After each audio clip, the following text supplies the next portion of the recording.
Sinigang na hipon, guys. Nausok-usok pa. Oh. Sinigang na hipon. Excuse my coughing. Excuse po sa mga kumakain dyan sa ubo ko. Ayan.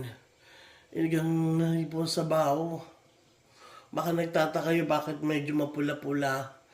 Kasi nga, marami siyang kamatis. Nilagyan mo na maraming kamatis. Yan. Ang sinigang na hipon baho. Para sa mga may sakit. Para makaano man lang na sabaw. Yan.